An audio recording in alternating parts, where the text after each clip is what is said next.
გამარჯობა მეგობრებო, დღეს განსხვავებულ ვიდეოს გთავაზობთ. პირველად ჩვენთან ერთად ნახავთ პანამის აბორიგენ მოსახლეობას, ემბერას ტომს და ჩვენ ახლა ვიმყოფებით მდინარე ჩარგესთან, რომელიც არის ასევე ნაციონალური პარკის ტერიტორია.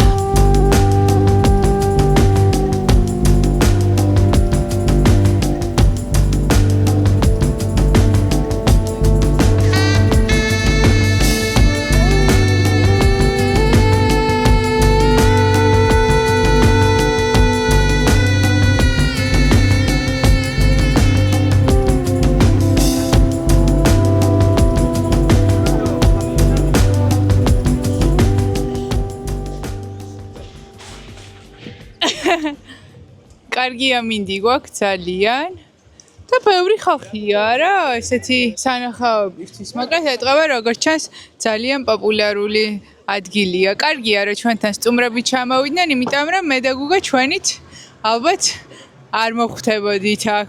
ამასაც მატორი აქვს? მატორის ხმა მესმის, მაგრამ რაღაცა იხრება ძალიან.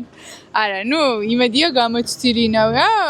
სუზუკის მოტორები ქონიათ, გათანამედროვდნენ აბორიგენი ხალხით, რაც უმარტივებს ცხოვრებას, ყველას მოწონს.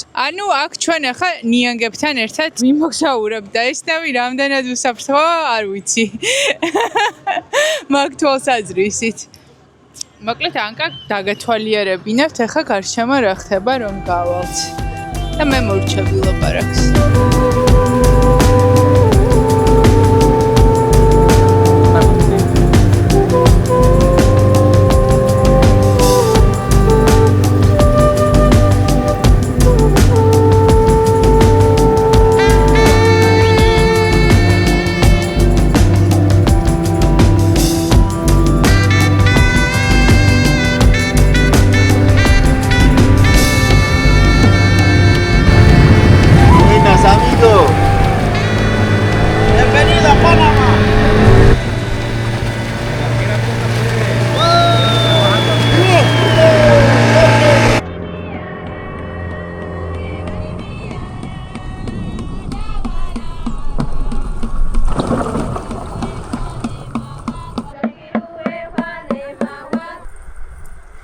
ესე შეგხვდნენ გოგოები.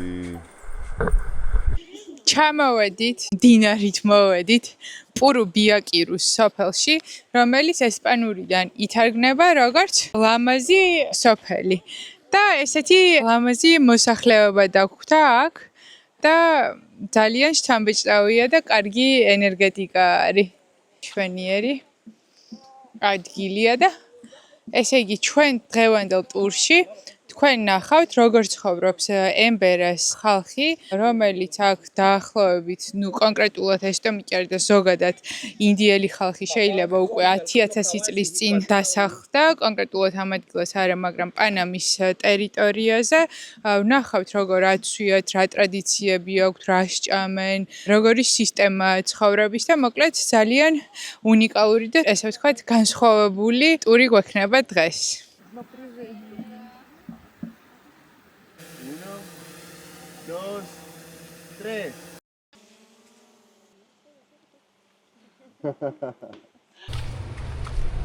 ელენეს ხილი ადარდებს.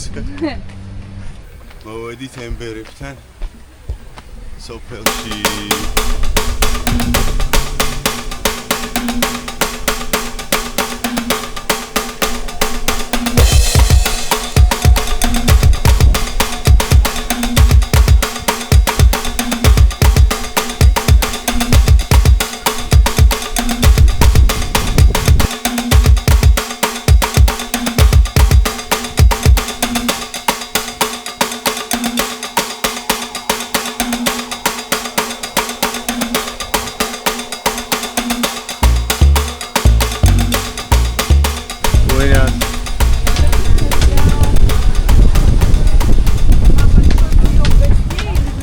Buenas, amigo.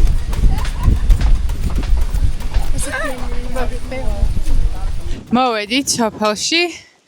ეს არის ემბერას სოფლის საერთო სამზარეულო და როცა დიდი, ესე ვთქვათ, წვეულება აქვთ, ესე დავარქვათ, ამ ბევრ ხალხს ელოდებიან ტურისტებს, აქ ხდება საჭმლის მომზადება, ზოგადად ყველას აქვს თავის სამზარეულო და იქ ამზადებენ და ძალიან საინტერესო დეტალი არის, აი, თანამედროვე ადამიანი რამდენად შეძლებს ამის გამოყენებას, არ ვიცი, მაგრამ ეს არის ემბერების კიბე, რომელიც ნიშნავს, რომ საკმაოდ ჯანსაღები და ნავარჯიშები არიან აქ რო ახვიდე და აი შიგნითაც კამერით განახებთ, ახლა როგორ გამოიყურება, თუმცა აი რამდენად უსაფრთხოა რომ ზემოთ არის ჩალა და აი ესეთი ცეცხლი შეიძლება ნაპერწკალი მოხდეს, არ ვიცი, ალბათ ხალხმა უკეთ იცის. ემბერების ამ კონკრეტულ სოფელში ცხოვრობს სულ 12 ოჯახი, ანუ გვაქვს 12 ესეთი ტიპის სახლი თითო ოჯახისთვის და ძინავთ ამ პირდაპირ იატაკზე ან ჰამაკებში ძალიან სადასახლია, ნამდვილად არც ტექნიკა არ არის, არაფერი არ არის, მხოლოდ პირველადი საჭიროების, ესე ვთქვათ, ნივთებია, როგორც ტანსაცმელი წყალი, ქაღალდი, სხვას ნამდვილად ვერაფერს ვერ ვამჩნევ და ვერ შევიხადები, შიგნით უხერხულია მაინც. სხვების პირადი სივრცეა და როგორც გვითხრეს, აქ ჩვეულებრივი ამბავია პუმებთან ერთად თანაცხოვრება, აქ შეიძლება გადაირბინოს, ახლა კონკრეტულად აქ იმედი არ გადაირფენს, მაგრამ მდინარეშიც ცურავენ და ძალიან ბევრი ნიანგიც არის, მაგრამ რაღაცნაირად მოკლედ ყველა შეხმეტკბილებულია და ბედნიერად ცხოვრობენ. აქვე აქვთ თან თავისი ხეხილი, ბოსტანიც, ანუ პირდაპირ მოყავთ აქ, რასაც ჭამენ და ჩვენს დავაგემოვნეთ მათ მიერ მომზადებულ კერძებს და იმედია თქვენს დაგაინტერესებთ როგორი გემოები იქნება. ეს არის მცენარე კალაბასი, ერთი შეხედვით ხილს გავს, მაგრამ რეალურად გამოიყენებენ ჭურჭლის დასამზადებლად, როცა დამწიფდება, მერე კრეფენ და აშრობენ და აი მაგალითად ესეთი ტიპის თასებს აკეთებენ. ამისგან შეიძლება რომ ჭიქაც გაკეთდეს, ასევე სანათები და მოკლედ გამძლე არის. ასევე არის ეკოლოგიური და სხვადასხვა დანიშნულება შეიძლება ქონდეს და ძალიან საინტერესოა აქედან ჭამა მთავარია თავში არ დაგვეცეს. რომ მიიღონ შაქარი, აქ თავსდება ბამბუკისნაირი მცენარე და მარჯვნიდან და მარცხნიდან აი ორმა ადამიანმა ესეთი ჯოხებით უნდა დაატრიალონ და ქვემოთ უკვე გამოდის სითხე, რომელიც მერე შრება და კეთდება მოკლედ მაგისგან შაქარი და ამ ტექნიკას, ტექნოლოგიას დღემდე გამოიყენებენ სოფელში შაქრის მისაღებად.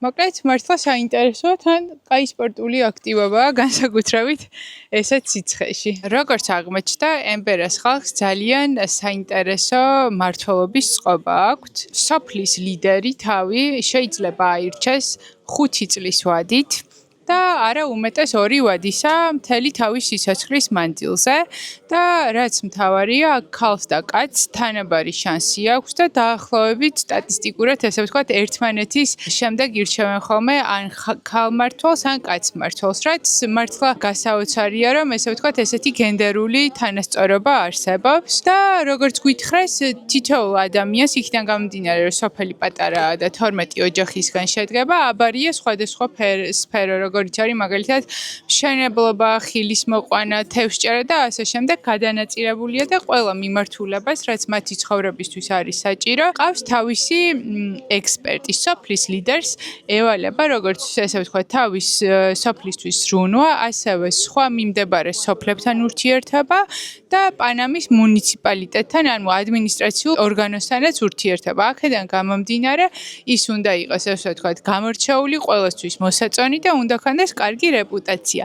ერთი საინტერესო კიდევ ფაქტი, რაც გვიამბეს, მიუხედავად იმისა, რომ ეს სოფელი არის პატარა, თუ ვინმემ დაარღვია სოფლის წესრიგი, მაგალითად ოჯახში აქვს კონფლიქტი, ან არ ვიცი, არ წავიდა თევზის დასაჭერად, როგორც მას ევალება და აქ ღია ცის ქვეშ მოწყობილი, ესე ვთქვათ, პატარა ციხე, სადაც დამნაშავეს ფეხს აკოფინებენ, მაგრამ დანაშაულებიდან გამომდინარე მაქსიმალური ვადა აქ ყოფნის არის 1 კვირა და იმის მიხედვით თუ რამდენად ცუდად მოიქეცი, ან მოგიტანენ საჭმელს, ან არ მოგიტანენ და რაღაცნაირად არ მგონია რომ ამ რაღაცას ხშირად იყენებდნენ, იმიტომ რომ მეგობრული ხალხი ცხოვრობს და რასაც აქ ხედავს, აშკარად დაინტერესებული არიან კომერციულად, ტურიზმით ძალიან მეგობრულები არიან და ცდილობენ რომ განავითარონ ის ადგილი, სადაც ცხოვრობენ.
მოგვიტანეს ლანჩი და მოგიყვებით ახლა რა არის მოკლედ ლანჩი არა ალბათ ნუ რასაც ჭამე შუა დღეს ეს არის ბანანის ფოთოლი რომელსაც ერთჯერად თებშებათ იყენებენ არა მარტო სტუმრებისთვის არამედ ზოგადადაც რომელიც თან არის ბუნებრივი ანტისეპტიკი და ძალიან კარგია აქედან ჭამა შიგნით არის პატაკონი რომელიც არის ნამდვილი არატკბილი ბანანი დაჭრილი შემდეგ დაბრტყელებული და შემწვარი დინარის თევზი, რომელიც თვითონ დაიჭირეს. და ლაიმი, რომელიც უნდა მოვასხათ და ეს არის ხილი, რომელიც არის ძალიან ლამაზად დაჭრილი, ასევე ბანანის, ესე ვთქვათ, ფოთოლზე დალაგებული და ჩემთვის ეს პორცია ცოტა პატარა არის, მაგრამ ნუ რას ვიზამთ ახლა დამატებას ვერ მოვითხოვ, უხერხულია, მაგრამ იმედია რომ ძალიან გემრიელი იქნება.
first round to learn how to do it.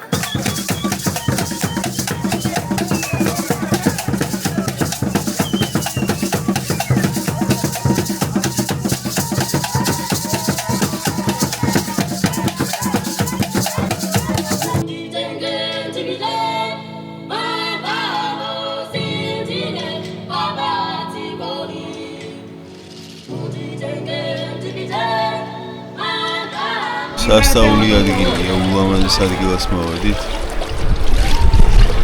ულამაზესი ბუნება და ძალიან კარგი ხალხი დაგვდა ამ სოფელში.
წინა კადრებში ნახავდით, რომ ვიყავით ჩანჩქერზე და ჩვენი ტური ამით დასრულდა. ეხლა ვართ მდინარე ჩაგრეს ხეობაში.